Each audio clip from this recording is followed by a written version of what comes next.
สวัสดีท่านผู้ชมที่เคารพนำท่านผู้ชมมาติดตามข่าวกีฬาบอลโลก2026นาทมิตรของกลุ่ม E ทีมชาติเยอรมันแชมป์โลก4สมัยถล่มน้องใหม่คูราซาว7ประตูต่อ1คายฮาเวร์ตยิง2ประตู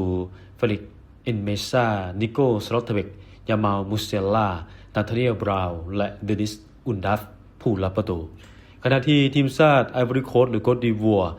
เอาชนะทีมชาติเอกวาดอร์แบบวุดวิด 1-0 จากประตูไซส์ของอามัดเดียโรปีกจากแมนเชสเตอร์ยูไนเต็ดนาทีสุดท้าย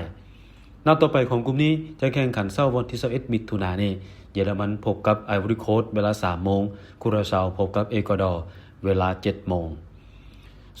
ส่วนกลุ่ม F นาทมิตรทีมชาติญี่ปุ่นไล่ตีเสมอทีมชาติเนเธอร์แลนด์หรือฮอลแลนด์ในท้ายเกม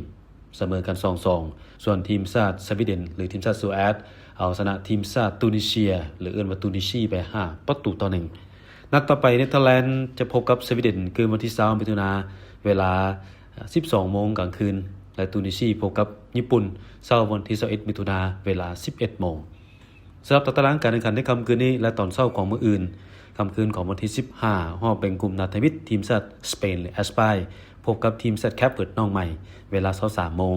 คู่ที่2แบนซิกพบกับอียิปต์เวลา 2 โมงคู่ที่3ซาอุดิอาระเบียพบกับอุรุกวัยเวลา 5 โมงและ